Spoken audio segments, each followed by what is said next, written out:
Aš Juozas Kalinauckas, gimiau Pelaliuošet rugpjūčio 25 dieną 34 metais. Tėtė, reiškia, kad Lenkų nekentėtai, 21 metais pabėgo į Lietuvą. Nu ir jisai čia išbuvo 5 metus toj Lietuvoj. Nu ir paskui jį pamatė, kad jam tikas ne per menki tie uždarbei. Nu tai jis perėjo į Vokietiją. Nu ir tėtė apgi 5 metus išbuvo toj Vokietijoj. Nu ir paskui grįžo 32 metais. Nu ir paskui apsivedė jis čia. Ir gyveno, tai kapužiai vokiečiai, reiškia, tai jį mūsų nedidelis ūkis buvo, tai jį, kaip jis mokėjo vokiško kalbų, tai jį perkėlė ant tokio visi kerskio, į ten pacinkajį. Kad mes jį gyvenom ir Nievuliai vidu gyveno ant to, kur dar kolūkis buvis, tai jie buvo vokietys iš jų ūkės, juos iškėlė. Nu ir jūs pirmiausia nukėlėm Pristavonys ant Samulevičio daikto, tuos Nievulius. Nu, tokias prūsas Vitlipas buvo, tai jis apžiūrėjo, kad jį geras daiktas, tai Nievulius iškėlėm Pelalius ant tos ūkės. O tik buvo prie rubežo, tai arkliai sužangliavojo jį, tai Nievuliai. Nu ir kad užangliavojo, tai arkliais remė pagavo vokiečiai. Nu ir kad pagavo jų paskui, tai tuos ir arklius paėmė, o kad mes tipo susėdzėjai gyvenom, tai tėtės pašaukė už tlumočių Nievuliai, nesusišneka, jie atėjo jų raštuot, tų Nievulių. Sako, tai tas nuvei, nu ir sako, tai pasakyk tu, kad įrengtūsimės jų raštuot atėjo joms, reiškia. Nu tai jis tiep jiem papasakoj. Ale sako, mes ar mumi pēsiem aicintų punskų intų, colkamisarų, sako, ar šito ar važiuots. O sako, kaip norit, galit ir važiuots.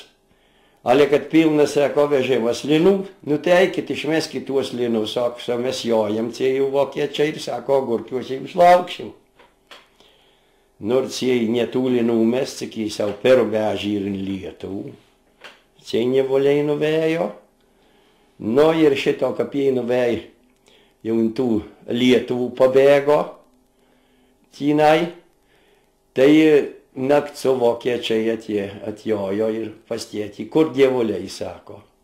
Nu tai sako, iš kur aš žinau. Sako, aš sako, išėjau ir jūs išjojot, sako, tai iš kur aš, jie man sako, nesakė, kur jie eis, ar jie, sako, važiuos, ar kur. O vienas sako, mes tavi, sako, kaip nuvarysim pas colkamisarų, sako, tai kaip droštau, sako, per užpakalį, tai tu žinosi, kur, pasakysi, kur Nievuliai. O tie, kaip vis mokėjai vokiškai, sako, man tlumočio nereiks kaip Nievuliam. Sako, aš moku ir pasakysiu, kad tu jį rankoj turėjai, kam tu jį palikai.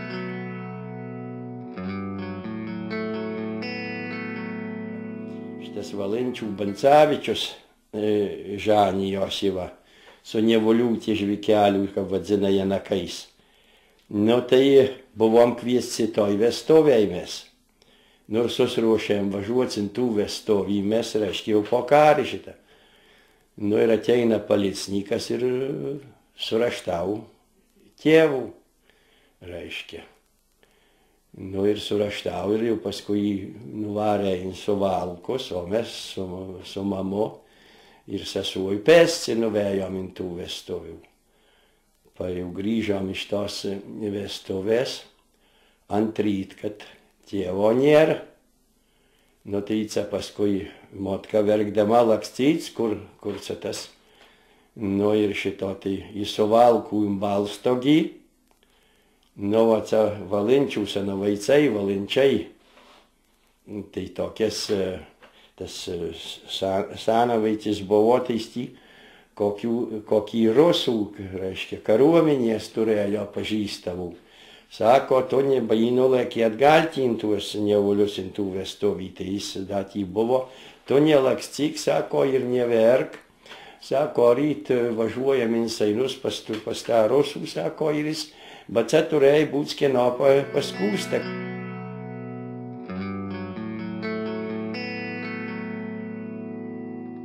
Kada jis buvo uždrausta naktimi vaikščios vakarais, tai mes čia tokias kaimynės, Pečiolis, va čia už plento pas Pečiulius, vakarė jau jūsų tėmį buvo 4 valandą, tai jau buvau gal kokios 17 metų. Nu ir va cik per plentų pereits ir ant plento sulaikė ir nuvarė į Paliūnus, į tų Stražnicų, kaip jį vadina, ir pernakvojom, ant ryt malkos pripjovėm. Nu ir palaido. Jau mes, jau paskui cažinių nežinau, kas davė tėvams, jie iš galvos eina da tokias, nekokias vyras, tai jie jau sesuoj mano Raisinių, toj Krakautskienė, tos Stolioriaus moteris, kai jis dar mirė. Jau nežinau, su kuo nešė, jau mumi valgyts, reiškia, bajauti. Mušė nieko, nuvarė.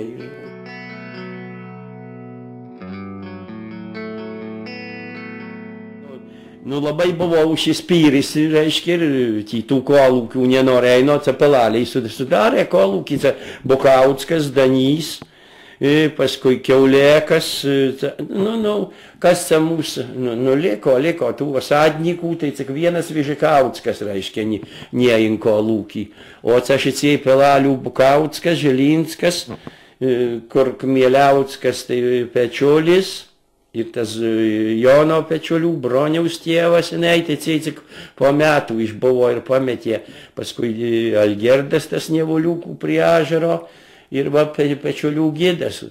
Nu tai jie tai jau das laikė, kad Bukautskas, Danys, tai jie laikėsi ilgai. Tuos. Nu ir paskui kapnėjintų kolūkį mes Eržilų da turėjom. Tokį buvom gavę iš valdžios, kaip tai pasakoja.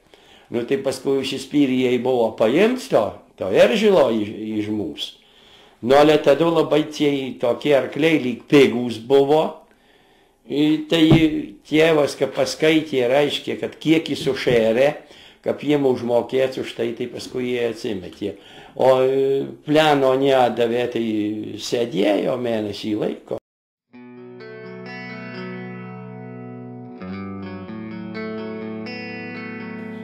70 tais metais sudegėm.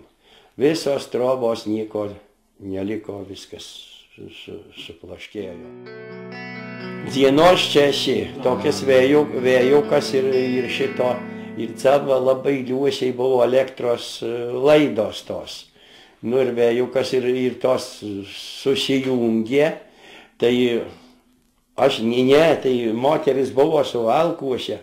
O aš buvau atsikalvis tokis, tai jau iš to kalno, ir ant plento pamačiau, kad jau dega. Nu ir kas, kad nieko neliko, jau visi apgalvojom, kas padaryti. Nu, po valio ėmėm, pasistatėm stubų, tvartus, nu ir pradėjom po to ūkininkauti, vaikai jau paaugo, viskų, nu. Nu ir sunku buvo, o Jėzau sunku, kad jau tie viskas sudegė, kad nei šaukšto, nei bliūdo namuose, nieko neliko, viskas sudegė. Tai žarų, da laiko į kolį, da šito